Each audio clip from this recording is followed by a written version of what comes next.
And I do want to thank Tony Rayner, the Mayor of Longreach, also Cathy White, the Mayor of Winton. I was with Cathy just a year ago when I visited Winton to meet with the Volunteer of the Year there at the Dinosaur Museum, who was a victory in the Australian of the Year Awards last year.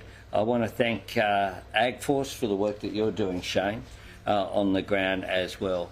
But this morning, having the privilege, as it was, to meet Mardo, Beck and their two wonderful boys, Cooper and Jacob, at their property, to see firsthand the devastation that has occurred, to see the power of Mother Nature in knocking over what exclusion fencing and knocking over poles uprooted from the ground that weigh an enormous amount.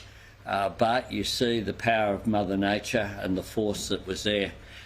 We also spoke to Mardo's dad, dropped by as well, and he has been on that property for 40 years. Has never seen anything like this before. And for them to welcome us and to show us around and to be able to speak to us was a great privilege. It was an example of what I have seen before here in Queensland, unfortunately too many times, but in other parts of Australia as well, that at the worst of times we see the best of the Australian character. People helping each other, the emergency services personnel, the police, the Australian Defence Force, everyone from the Royal Flying Doctor Service here in Longreach, volunteers in the SES, and people, of course, around Australia who will kick in to provide support for their fellow Australians at what is a very difficult time. The vision coming out of all of Western Queensland is indeed truly distressing, and there are some smaller communities that are still inaccessible that we can't get to at this time, and our thoughts are with those people who've been displaced from their homes as well, and certainly that was a concern that Mardo and Beck had as well for their fellow Queenslanders going through really tough times. I have a message for Queenslanders, which is we have your back. We will be with you. We will provide whatever support is necessary. Just as recently when I spent some time with the Premier David Crisafulli, whether it was in North Queensland or then after that in the southeast corner, there is no politics any of this. I spoke with Premier David Crisafulli yesterday, and we are working hand in hand, making sure support is provided. I also spoke today to David Littleproud. I always try to tell people when I'm in their turf, and I wish him well as well. He's working hard. We spoke last week in Parliament about the impact of this, and we'll continue to engage with him as the local member who has been most affected, the electorate of Maranoa, where we are now. I'm getting daily updates on the flood situation here in Queensland, and we're approving new funding just about each and every day. And today I can announce that we will agree to the Queensland Government's request that we received last night for an additional funding of $7 million further for fodder. We want to make sure that there's a confidence there that it's not going to run out, that it's available, and it certainly will be. The other new fund that we will establish today is a fund of $105 million between our two governments for exclusion fencing.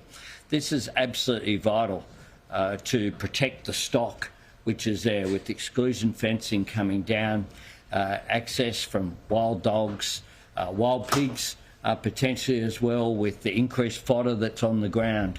I've been to this area before. I've never seen it so green, and that will bring with it its own risks as well. And that is why exclusion fencing, getting it up as soon as possible, is really important. We do have the disaster recovery allowance is also available for people who cannot work or cannot find work due to the floods. This will open today in the following local government areas: Barcaldine, Barcoo, Blackall, Tambo, Boolia, Bulu, Central Highlands, Diamantina, Flinders, Longreach, Maranoa, Merway, Peru, Quilpie, Richmond and Wilton. This allowance gives up to 13 weeks of income support for eligible workers and sole traders. Applications will open on Tuesday 8th of April at 2 p.m. local time.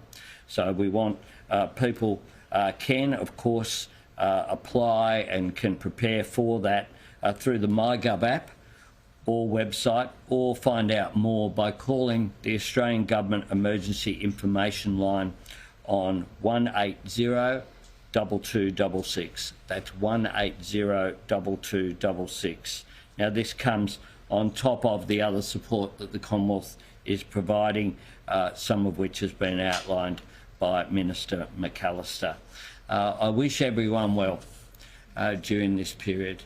One of the things about our great Australian farmers and people on the land is this is tough country, but they're tough and resilient people, and we want to see them come through this. They make a contribution not just to their local community but to our nation as well. We're proud of each and every one of them for the work that they do contributing to our country, and all of Australia stands with them at this time.